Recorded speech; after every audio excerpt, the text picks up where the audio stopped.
husband's family called me a dry tree, but he was the one with the rot. They say the tears of a woman in Lome can salt the Atlantic Ocean. For 7 years, I was the walking ghost of a wife.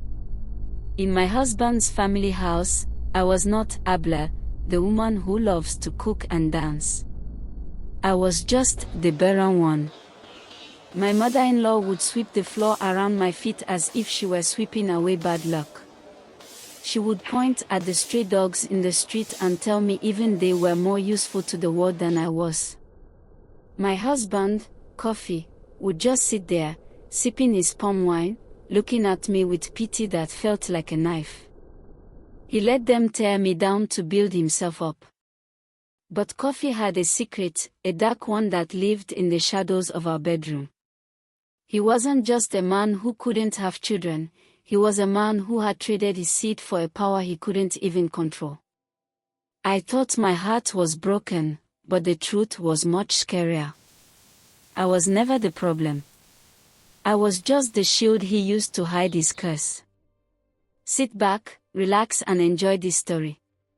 But please subscribe to the channel to get more stories like this.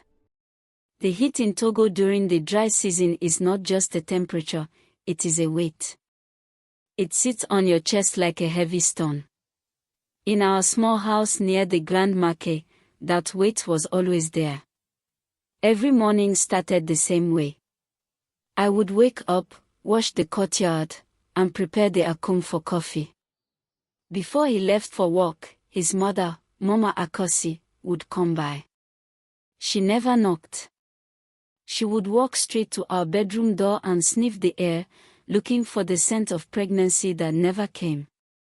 Still nothing, she would hiss, her voice like sandpaper. Coffee is a king, a man of strength. Why have you brought a dead woman to this house? Perhaps we should find him a woman who is actually alive inside. I would look at Coffee, begging him with my eyes to say something. To tell her that we were trying. To tell her that he loved me regardless. But Coffee would only look at his shoes. He was a handsome man, tall and broad-shouldered, the kind of man people respected in the neighborhood. But behind closed doors, he was cold. He never touched me with passion, only with a sense of duty that felt like a chore. Whenever I suggested we go to the doctor at the Sylvanus Olympia Hospital, he would fly into a rage. A man like me does not go to a doctor for such things, he would scream. It is the woman who carries the fruit. If the tree is dry, you don't blame the rain. The mockery grew worse every month.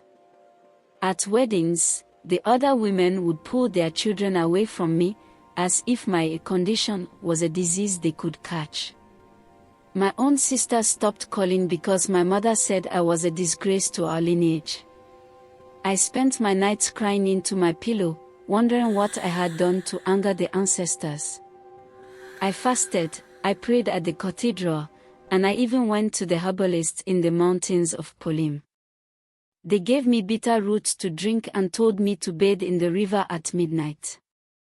I did it all. I swallowed the bitterness until my throat was raw. I didn't know that while I was trying to fix my body, Coffee was hiding a truth that would make my blood run cold. He wasn't just silent, he was guilty. He let me carry the shame of the whole city while he carried a curse that was eating him from the inside out. He let me believe I was a failure so that nobody would ever look at him and see the rot. This was not just a medical problem. This was a debt he had signed with a shadow, and I was the one paying the interest in tears. The secrets in our house were not buried in the ground, they were hidden in the rafters. One Tuesday night, while the rain hammered against the corrugated iron roof like 1,000 drumming fingers, Coffee forgot to lock his small wooden chest. This chest always sat under our bed, smelling of old leather and something metallic. He was deep in a sleep that sounded more like a struggle, his chest heaving, his eyes flickering beneath his lids as if he were running from a lion. I reached down, my fingers trembling, and poured the box into the dim light of the kerosene lamp.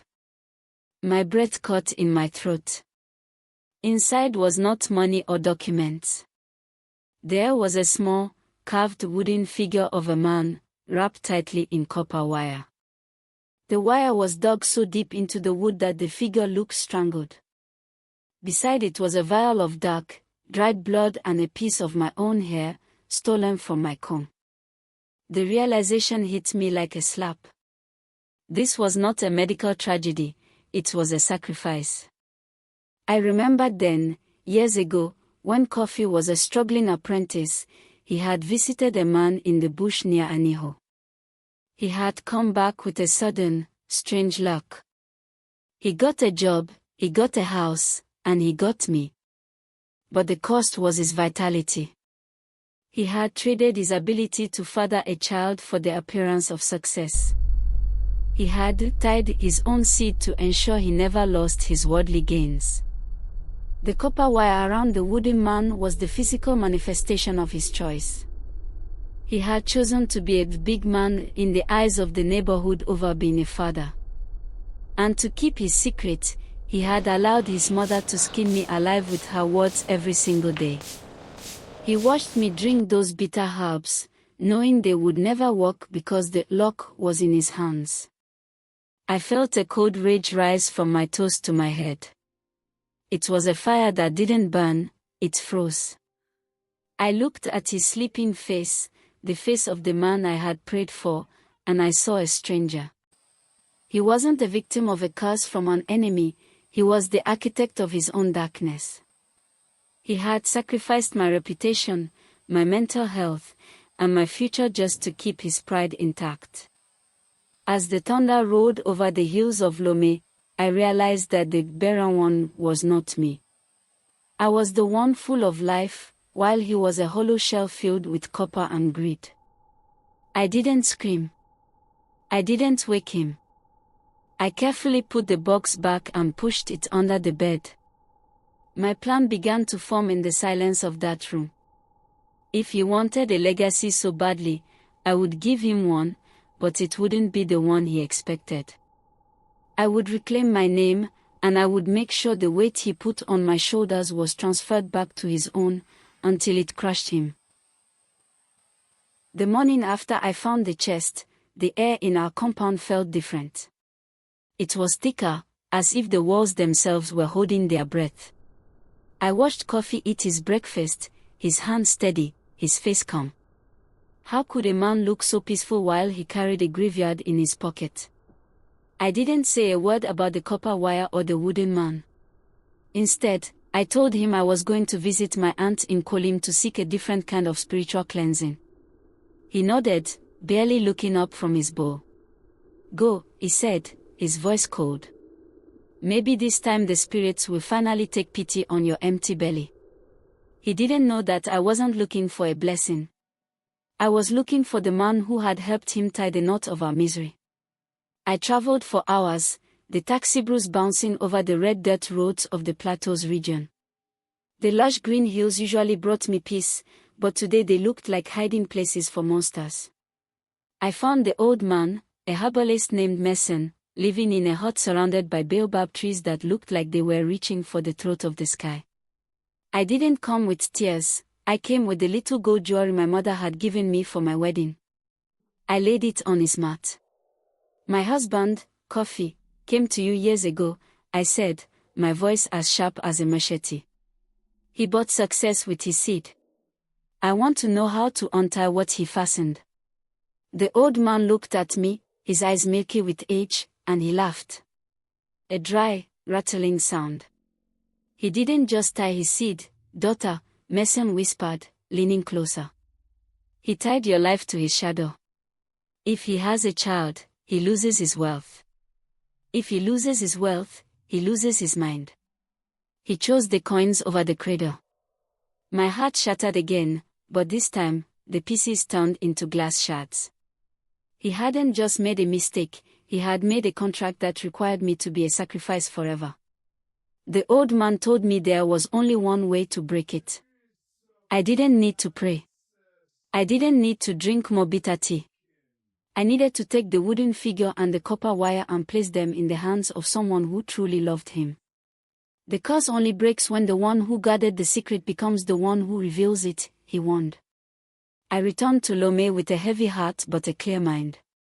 I realized that my husband's mother, Mama Akosi, was the key. She loved him more than she loved the truth. She was the one who shouted my shame from the rooftops to protect her son's image.